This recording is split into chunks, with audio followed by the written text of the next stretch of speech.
오늘 또 그래서 이제 네. 헌법재판소에서는 네. 윤석열의 탄핵 그 심판 네. 11차 변론 열리고 윤석열이 최후 변론하고 그리고 국회에서는 지금 내란 국정특위가 열리고 있어요. 네. 국정조사 특위. 그렇죠. 오늘 또 그래서 너무 많아요. 네, 하루 근데 종일 보기 또 힘들어요. 네, 여러 가지 얘기들이 있었는데 그 중에 네. 이제 또 재밌는 얘기들, 꼽아볼 만한 얘기가 금방 이영구 대변인 얘기하셨던 그 비화폰 얘기들이 오늘 많이 거론이 됐었거든요. 그렇죠. 윤건희 네. 의원이 뭐 질의하고 그랬었습니다. 그럼 윤건영 의원 질의한 내용하고 나온 내용부터 보고 갈까요? 네, 좋습니다. 이 매듭은 본부장이 푸셔야 되는 겁니다. 네. 사실에 부합하는 거 맞지 않습니까? 왜 부하 직원들 힘들게 만드세요? 저는 본부장님이 김성훈 차장의 그릇된 지시, 불법적 지시를 막았던 거에 대해서 평가합니다. 그런 지시 있었지 않습니까? 검찰에 가서 진술한 걸 왜 여기서는 진술을 못합니까? 본부장님께 다시 묻겠습니다. 김성훈 차장의 비화폰 관련 기록 삭제 지시 있었습니까? 의원님 저 답변이 좀 제한됨을 양해해 주시기 바랍니다. 사실에 부합하는지만 묻겠습니다. 사실에 부합합니까? 사실이 아니라면 사실이 아니라고 이야기하십시오. 그래야지 국정조사가 진행이 될 거 아닙니까? 사실이 아닙니까? 네, 의원님 그 사안에 대해서는 좀 말씀이 제한됩니다. 사실이잖아요. 예. 왜 사실인데도 사실을 이야기를 못합니까, 본부장님? 비화폰 서버에서 기록이 삭제된다 하더라도 복구는 가능한 거죠. 예를 들어서 포렌식으로 가능하다라고 알고 있는데 맞습니까? 그런 기술적인 상황은 제가 직접 해보진 않아서 확인은 해보진 않았습니다. 김용현 전 장관이 사용하던 비화폰 반납한 게 12월 13일 또는 12월 12일 맞죠? 네, 맞습니다. 김용현 전 장관이 사용하던 비화폰 지금 현재 봉인되어서 경호처에 보관되어 있는 거 맞죠? 네, 봉인되어 보관 중입니다. 비화폰 서버에 대한 삭제 지시가 있었냐 그렇죠. 이런 부분을 윤건영 의원이 이제 집중적으로 묻고 그 다음에는 저희가 나오죠. 그 내용까지 지금 들어가 있었죠. 아까 그 경호관, 네, 경호관 얘기 나오는데요. 네. 아까 저기 보면 신변보호, 그러니까 이거는 이제 경호관이고 이분은 뭐냐면 지시를 받고 이행하지 않은 사람, 지시를 거부한 사람. 그렇죠. 거부한 거죠. 네, 문건 검토 보고서 만들어서 이런 문제들이 있으니까 증거 인멸에 해당할 수 있으니까 할 수 없다라는 네. 그 문건을 보고서를 올린 거죠. 네. 그러니까 삭제하지 않기 위해서 나름대로의 기록을 남겨놓은 거예요. 네, 잘못하다가는 같이 공범이 돼버리잖아요. 네. 네. 그래서 나와가지고 이 사람도 그런 여기에 대해서는 김용현 이제 이 중요한 부분이 김용현 비화폰 봉인 관리 돼 있다. 이 네. 부분에서도 내라고 했거든요. 맞습니다. 그러니까 지금 이 직원들의 말에 의하면은 여기서는 안 나오는데 윤건영 의원이 이제 좀 구체적으로 네. 그 김성훈 경호처 차장이 이랬대요. 원격으로 패턴을 바꿔라. 네. 또 원격으로 로그아웃 시켜라. 네. 이런 구체적인 지시를 했다고 그래요. 네. 지금 아까 얘기했던 그 내용 말고도.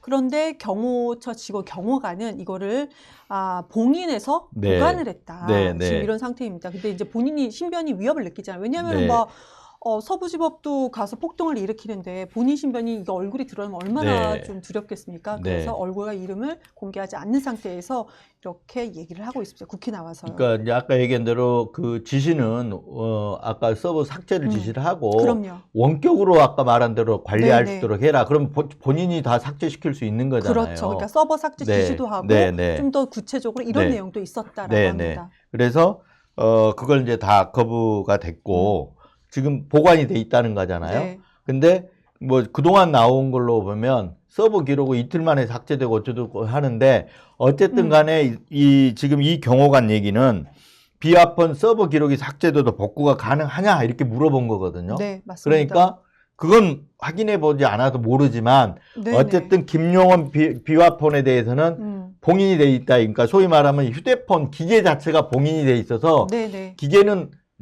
기계 안에는 기록이 남아 있을 수 있잖아요. 네, 맞습니다. 아마 그러니까 그건 확인해 봐야 안다고 이렇게 얘기했지만 통상적으로 우리가 휴대폰에 비춰서 보면 있을 거라는 네, 말씀이시죠. 있을 거다 이렇게 보는 거죠. 네.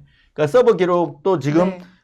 삭제를 못 했어요. 네네. 근데 그렇죠. 저희가 이제 그 서버에 대해 잘 모르는데 김성훈 차장이 예전에 나와서 한 얘기는 네. 이틀 지나면 자동으로 삭제된다. 맞아요. 자동으로 삭제된다. 이런 얘기를 했잖아요. 네, 그래서 그때 근데 그 부분이 맞아요. 자동으로 삭제되는지 안 되는지 저희들은 지금 몰라요. 그건 그러네요. 김성훈의 주장일 거잖아요. 네네. 왜냐하면 김성훈 입장에서는 그거를 삭제된다고 주장해놔야 나중에 없어 자기가 삭제를 해도 어떤 기술적으로 그렇게 된 것이냐 이렇게 포장할 수가 있잖아요. 그때 그랬던 것 같아요. 이제 자동으로 언론에서 해석하기를 자동으로 삭제가 이틀 전에 삭제가 되는데 네. 이 비하폰 공개하지 않고 계속 시간이 미룰수록 이 내용, 그러니까 그 서버에 되어 있는 그 내용을 확인하기가 점점 어려워진다는 식으로 언론 보도가 됐거든요. 그러니까 삭제가 그런데- 이틀 지나면 삭제가 근데 돼버린다는 지금 거거든. 보면은 아닐 수도 있겠다라는 그렇죠. 생각이 네, 듭니다. 네. 아닐 수도 있고 또 하나는 뭐냐면 네. 설령 네, 삭제가 됐다 하더라도 김건희한테 나간 비화폰, 네, 김용현한테 나간 비화폰, 네. 뭐 이진우한테 나간 비화폰, 여인영, 여인영, 조지호, 이진우. 김봉식 이런 많죠. 어떤 개헌 가담, 그러니까 내란 가담자들에 대해서 나간 비화폰들이 전부 봉인이 돼 있다고 한다면 네. 기록들이 고스란히 남아 있을 거 아니냐 이거죠. 지금 언론에서 우리가 나왔던 것은 김용현 장관에 대한 비하폰만 뭐 봉인되어 있다라고 해서 경호관이 그거를 이제 얘기하고 그렇죠. 있는 것 같아요. 그렇죠. 그런데 그 김성훈 경호처 차장 같은 경우는 김용현뿐만 아니고 여인영, 지금 말씀 주신 이진우 이렇게 이런 거에 대해서 경호처 직원들한테 계속 보안을 강조하면서 삭제를 거듭 지시했는데 지금까지는 보안을 강조했지만 이걸 따르지 않았다라는 내용은 우리가 확인할 수가 있습니다. 그런데 그러니까 이제 모든 게 다 그런 네, 건지는 네, 네. 아직은 모르겠어요. 그러니까 이제 오늘 이제 국정조사 특위 진행되는 걸 보면은 왜 김용현 비화폰이 제일 중요하긴 해요. 그럼요. 김용현과 윤석열 비화폰이 그럼요. 제일 중요한데 네네. 다른 사람들 비화폰도 다 나눠졌단 말이에요. 네. 그리고 김건희 비화폰도 중요하고 다 중요해요. 그러면 이 전례 이렇게 비춰서 봤을 때는 네. 다른 사람들 비화폰도 내란의 어떤 가담한 물적 증거들이잖아요. 네. 그래서 봉인이 돼 있을 가능성이 저는 있다 이렇게 보거든요. 지금 구체적으로는 이제 윤석열 대통령의 지시를 그 내란 상황 때 직접 지시를 받은 여인영, 곽종근, 이진우 사령관 이 네. 세 사람에 대한 비하폰 내용도 뭐 삭제해야 된다 그런 지시를 받았다고는 합니다. 그런데 이게 이행이 아직은 안 된 거죠. 네, 맞습니다. 그래서 근데 그러면 이제 그 비화폰을 서버를 압수수색하기 위해서 경찰이 지금 3번 영장 신청을 했잖아요. 근데 다 까였잖아요. 그 검찰에. 경찰이 신청을 하고 그러니까 검찰에 다 검찰은 까였잖아요. 기각하고 네. 네, 그래서 맞습니다. 다 까였단 말이에요. 그래서 경찰이 서울 고검에다가 네. 영장 심의를 심의? 신청한 네, 거예요. 영장 심의를 신청. 그래서 이제 서울 고검이 오늘 접수를 했으니까 음. 영장 심의를 하겠죠. 근데 검찰이 지금 어떤 이유에서 검찰이 이렇게 계속 까대는지는 아직 몰라요. 그냥 다만 검찰이 뭔가 관련이 있지 않겠냐 맞습니다. 이런 이제 어떤 합리적인 의심을 네. 우리가 하는 건데 그러니까요. 윤석열을 구속하기까지 하는 내란 혐의로 기재했던 검찰이 왜 그 비화폰에 관련돼서는 근다고 해서 뭐 경호처장을 이렇게 보호하는 건 아닌데 본인들과 뭔가 연관이 있는 건 아닌가 우리가 이렇게 네, 추측을 그럴 할 수 수가 있죠. 있다고 생각합니다. 뭐 이제 그 영장 심의 단계에서 그런 네. 내용들이 나올 수 있겠죠. 검찰이 왜 네. 이렇게 자기들이 영장 음. 들어온 거를 반려하고 이런 것들이 나올 수도 있는데 그런 내용들을 좀 지켜보기로 하고 제가 만약에- 보기에는 네. 저는 이렇게 봐요. 윤석열의 특성이 뭐냐. 거기 뭐 아까도 우리 얘기했지만 그날 계엄 상황에서도 조지한테 6번 전화하고 이진우한테 4번 전화하고 아마도 곽종근한테도 여러 번 전화했을 거예요. 네.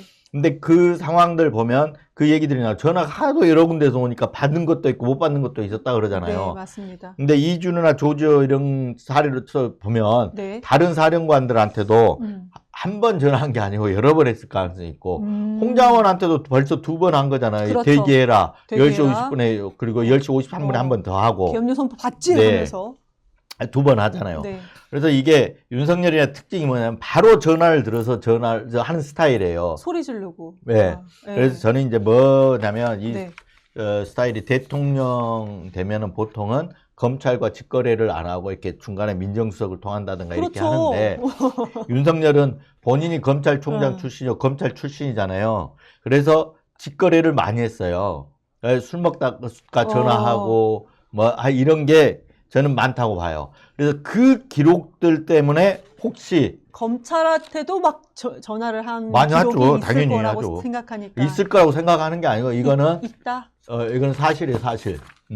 사실. 어, 그러니까 우리가 이제 저도 수사를 받았잖아요. 네네. 부산저축은행 네, 맞아요. 비리 네. 그러니까 부산저축은행 부실 수사 윤석열이 과거에 이제 부실 수사했다 주인 검사하면서 그렇죠. 이게 이제 대선 국면에서 대선 후보 검증 차원에 썼는데 네. 그거를 거꾸로 몰아가지고 이제 대선 개입 여론 조작이다 했고 수사를 했잖아요. 네, 맞습니다. 그것도 음. 윤석열이가 검찰한테 직접 전화해서 수사가 시작이 됐다라고 저는 알고 있거든요. 아, 네. 그래요? 네. 그러니까 부산저축은행 그 수사 부실 수사 같은 경우는 많이 그것뿐만 아시겠지만 아니라 대장동의 시드머니 네, 수사인 그것뿐만 거죠. 아니라 네. 그것뿐만 아니라 이런 그 국면마다 네. 윤석열이 검찰 간부들한테 이를면 뭐 이창수 어, 서울중앙지검장 있잖아요. 네. 저는 여러 번 전화했을 거라고 합리적으로 의심을 합니다. 그런데 검찰이 지금 그것도 포함해서 그 내란 사태 당시에 검찰에 전화했던 비아폰으로 전화했던 무언가 있기 때문에 그걸 숨기기 위해서 뭐 하는 저는 것이 그거보다는 왜 그러냐면 네. 했을 수도 있고 안 했을 수도 있어요. 근데 저는 왜냐하면- 이 내란에 아니, 왜냐하면- 연관하는 게 더 중요하지 않을까요? 아니 내란 그거는 날이 아닐 그러니까 때보다. 그거는 비화폰을 네. 사용해야 되잖아요. 네네. 비화폰을 사용해야 되는데 그날 상황에서 검찰은 네. 검찰 내에서 지금 선관위 갔을 때 서버에 뭐 네네. 검찰도 올 거다라고 네, 그렇죠. 맞아요. 얘기를 했다는 거잖아요. 그렇죠. 근데 윤석열과 통화가 아니니까 네.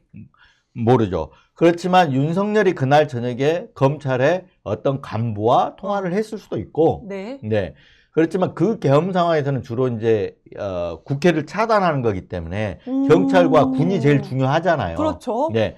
근데 비화폰이라는 게 이게 윤석열이 쓰는 비화폰은 네. 그때만 쓰는 게 아니고 그 전에도 그쵸. 썼을 거 아니에요. 맞습니다. 그러니까 그때 이제 과거에 좀 거슬러 올라가 보면 윤석열은 어. 검찰에 계속 직거래를 하기 때문에 네. 뭐 전화해서 술 먹다 전화해서 뭐 본인이 다 아는 사람들이잖아요. 네네네. 그래서 전화를 했을 가능성이 매우 높고 네. 그런 것들이 그 비화폰 내에 서버 기록에 존재할 거 아닙니까? 네네. 근데 대통령이 검찰에 직접적으로 전화한다라는 거는 그런 내용들 때문에. 그렇죠. 그거는 검찰하고 직접적으로 관련이 되는 내용들이기 때문에 아무래도 검찰이 그런 것 때문에 지금 영장을 계속해서 발휘하지 않느냐 이런 생각도 좀 해봅니다. 아무튼 근데 지금 경찰에서는요. 구속영장 기각이 불법해서 아까 말씀 주신 것처럼 서울고등검찰청에 영장심의 신청을 냈는데 그래도 만약에 뭐 다른 방안으로는 공수처에 이것을 이첩하는 방안도 지금 검토하고 네네. 있다고 합니다. 그러니까 우선은- 밝혀질 때는 꼭 밝혀진다고 생각합니다. 우선은 이제 저걸 봐야죠. 고검의 영장 심의 네, 이걸 좀 그렇죠. 봐야 될 것 같고요. 공수처에 뭐 이첩해가지고 뭐 또 파겠죠. 그렇지만 어쨌든 간에 이번에 안 되더라도 네. 이건 아까 말한 대로 봉인돼서 보관이 돼 있다 그러면 언젠간 드러나게 돼 있다. 네. 비화폰 뭐가 담겼길래 이렇게 숨길까요? 이건 범인 이거는 정말 드러나야 된다고 생각합니다. 드러나야죠. 왜 이렇게 숨기는지.